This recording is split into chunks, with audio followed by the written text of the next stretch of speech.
اسلام ہماری پہچان کے پیارے ناظرین و سامعین، السلام علیکم ورحمۃ اللہ وبرکاتہ۔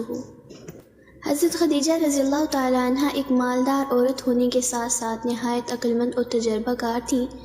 جن لوگوں کو ہوشیار اور معتبر سمجھتی ان کو اپنا مال سپرد کر دیتی کہ فلاں جگہ جا کر فروخت کراؤ، اس قدر تم کو بھی دیا جائے گا۔ رسول اللہ صلی اللہ علیہ وسلم کی نبوت کا اگرچہ اس وقت تک ظہور نہ ہوا تھا، لیکن آپ صلی اللہ علیہ وسلم کی دیانت و امانت کا تمام مکہ والوں میں بڑا شہرہ تھا، اور ہر ایک کو آپ صلی اللہ علیہ وسلم کے برگزیدہ اور پاک اخلاق کا اعتبار تھا۔ آپ صلی اللہ علیہ وسلم امین کے لقب سے مشہور تھے۔ یہ شہرت اور بزرگی خدیجہ رضی اللہ تعالی عنہ پر پوشیدہ نہ تھی، اس لیے انہوں نے چاہا کہ اپنی تجارت کو آپ صلی اللہ علیہ وسلم کے سپرد کر کے آپ صلی اللہ علیہ وسلم کی دیانت داری سے نفع اٹھائیں۔ حضرت خدیجہ نے رسول اللہ صلی اللہ علیہ وسلم کو پیغام بھیجا کہ اگر ہماری تجارت کا مال شام کو لے جائیں تو ہم اپنا ایک غلام آپ صلی اللہ علیہ وسلم کی خدمت کے لیے ہمراہ کر دیں، اور دوسرے لوگوں کو نفع سے جو حصہ دیا جاتا ہے اس سے زیادہ آپ صلی اللہ علیہ وسلم کی خدمت کریں گے۔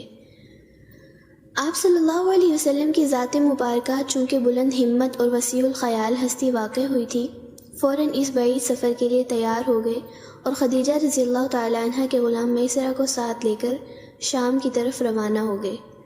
وہاں اس مال کو نہایت عقلمندی سے بہت زیادہ نفع کے ساتھ فروخت کر دیا اور شام سے دوسرا مال خرید کر واپس ہوئے۔ مکہ معظمہ میں لا کر خدیجہ رضی اللہ تعالی عنہ کو مال سپرد کر دیا۔ اس مال کو خدیجہ رضی اللہ تعالی عنہ نے یہاں بیچا تو 2 چند کے قریب نفع ہوا۔ شام کے راستے میں جب آپ صلی اللہ علیہ وسلم ایک مقام پر ٹھہرے، ایک راہب نستور نامی نے آپ صلی اللہ علیہ وسلم کو دیکھا اور نبی آخری الزماں کی جو علامتیں پہلی کتابوں میں لکھی تھی آپ صلی اللہ علیہ وسلم میں دیکھ کر پہچان گیا۔ راہب میسرہ کو جانتا تھا، اس سے پوچھا کہ تیرے ساتھ یہ جو شخص ہیں یہ کون ہیں؟ اس نے کہا مکہ معظمہ کے رہنے والے ہیں، قریش کے ایک شریف نوجوان ہیں۔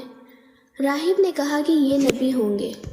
حضرت خدیجہ رضی اللہ تعالی عنہ چونکہ ایک عقلمند اور فہمیدہ عورت تھیں، آپ صلی اللہ علیہ وسلم کی شرافت اخلاق کو دیکھ کر ان کو ایک سچا اعتقاد اور خالص انس ہو گیا، جس سے خدیجہ رضی اللہ تعالی عنہ نے خود ارادہ کیا کہ آپ صلی اللہ علیہ وسلم منظور فرما دیں تو آپ صلی اللہ علیہ وسلم سے ہی نکاح کر لیں۔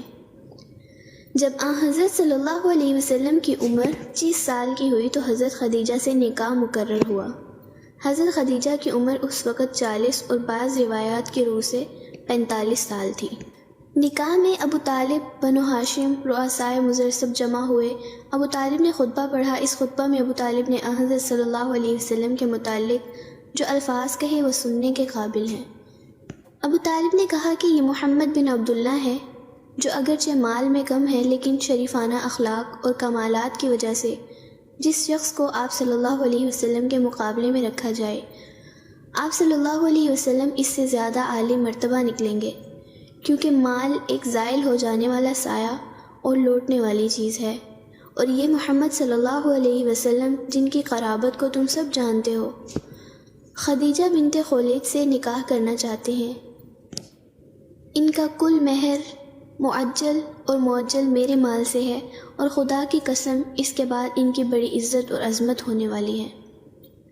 ابو طالب کی الفاظ آپ صلی اللہ علیہ وسلم کی شان میں اس وقت تھے کہ ابھی ظاہری طور سے نبوت بھی عطا نہیں ہوئی تھی۔ الغرض حضرت خدیجہ رضی اللہ تعالی عنہ سے آپ کا نکاح ہو گیا، اور وہ آپ صلی اللہ علیہ وسلم کی خدمت میں 24 سال رہیں، کچھ مدت نزول سے پہلے اور کچھ مدت نزول وحی کے بعد۔